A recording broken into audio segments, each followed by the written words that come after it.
Hey everyone, today we're going to be looking at what happens when two planes intersect in three-dimensional space. Check out this three-dimensional visual so you can imagine what that would look like. Okay. So you can see that the planes are going to intersect along a line, and to find the equation of the line we're going to be doing some algebra. Nothing too tricky actually. What I want you to do is take your page and first of all split it in half like this, okay? Over here I want you to eliminate Z, and over here I want you to eliminate Y.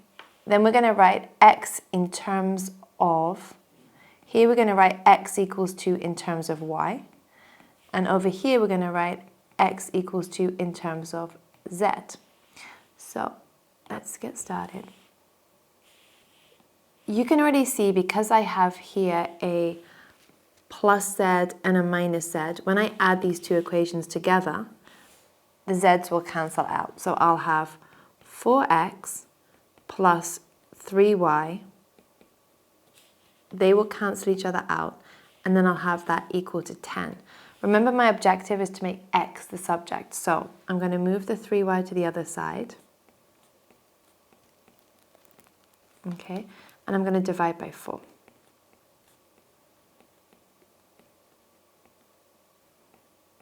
Okay, that's the first side done. I'm going to repeat this process on the other side, but now I'll be looking to eliminate y.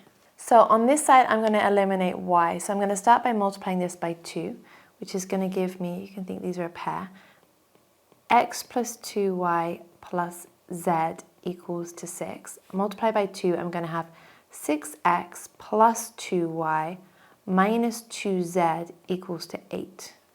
Now, I want these to have opposite signs, so I'm going to change all the signs, for example, on the top line. So this was plus, I'm going to change it to minus, change to minus, change to minus, and change to minus.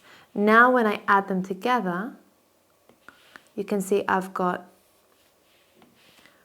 plus 2y and minus 2y, which will cancel out. So I'll have 5x, no y, minus 3z equals to 2.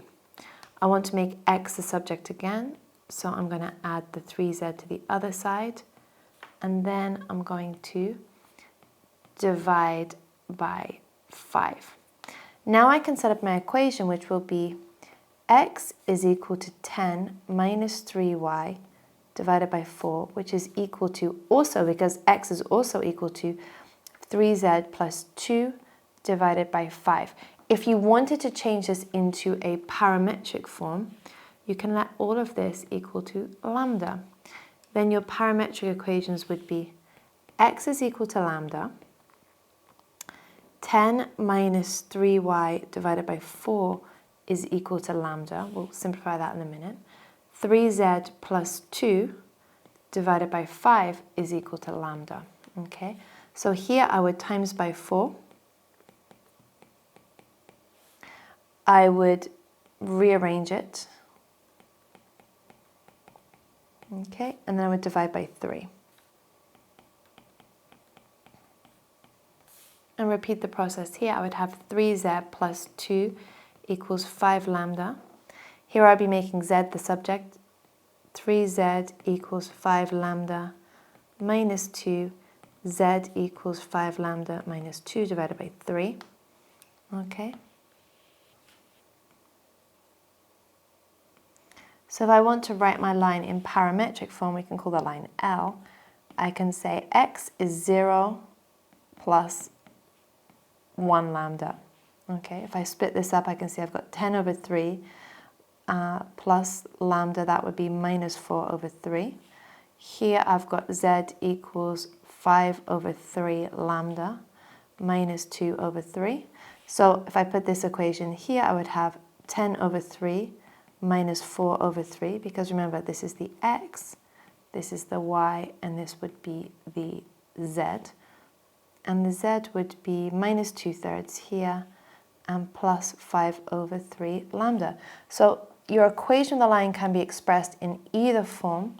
you could have left it, depending on what the question is asking for, in either Cartesian, which is this one, but obviously in the Cartesian you're not going to write the lambda. You could have it in Cartesian, or you can have it in parametric, depends what the question asks for. And now you have successfully found the equation of the line where those two planes cross. If you found this video valuable and it helped you prepare for your IB and A-level exams, please like and subscribe.